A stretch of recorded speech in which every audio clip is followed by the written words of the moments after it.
네, 후쿠시마 원전 오염수 시찰단이 출국했습니다.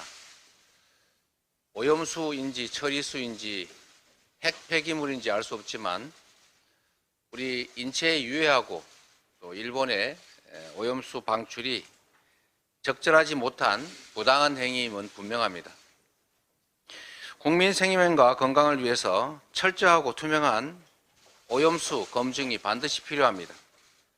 그런데 윤석열 정권은 그럴 생각이 전혀 없어 보입니다.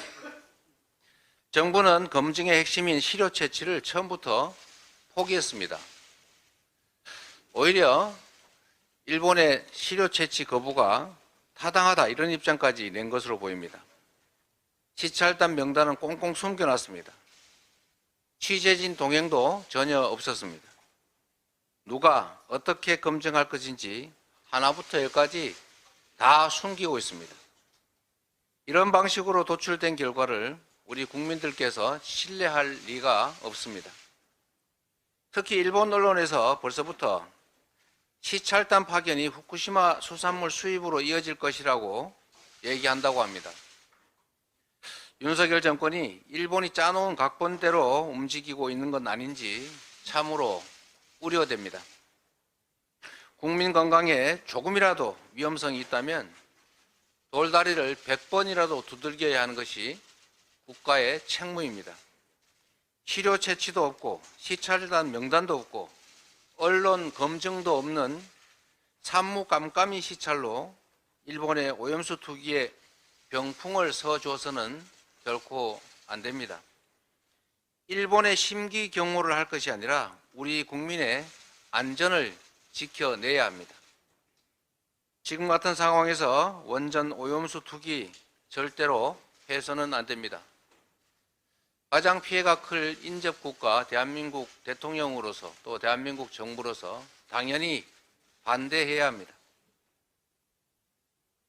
600만 소상공인 그리고 자영업자들의 삶이 생사 기로에 놓였습니다. 소득의 70%를 빚 갚는 데 쓰는 자영업 가구가 40만에 달한다고 합니다. 영업이익이 적자를 내거나 아니면 100만 원도 안 되는 그런 비율만 무려 절반이 넘습니다. 수많은 자영업자들이 코로나 때보다 더 혹독하다라면서 고통을 호소하십니다. 그런데 정부 대책은 이런 현장의 고통과는 너무나 동떨어져 있습니다.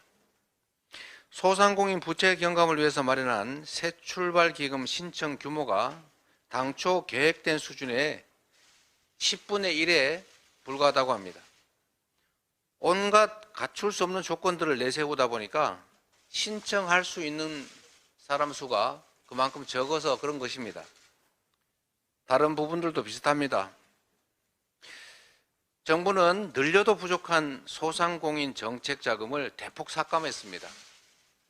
온전한 손실보상 약속 지키지 않았습니다. 대통령의 핵심 공약인 소상공인 살리기가 사실상 물거품이 됐습니다.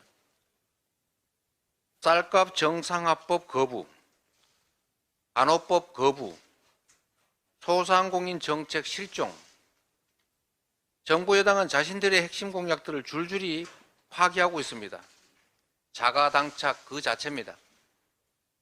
심지어 야당이 대통령의 공약을 대신 입법화해도 환영을 해야 할 텐데 환영은커녕 발목 잡기로 일관하면서 오히려 야당을 비난합니다.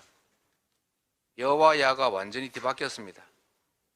정부 여당은 국정 운영에 무한 책임을 져야 합니다.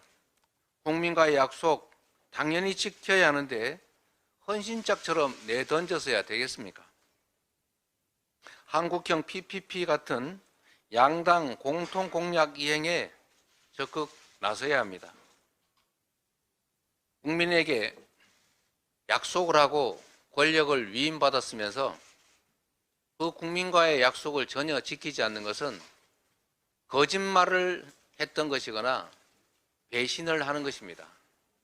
대의민주국가에서 있을 수 없는 일이라는 점을 상기하시고 국민과의 약속을 지키는 데 노력해 주시기를 다시 부탁드립니다.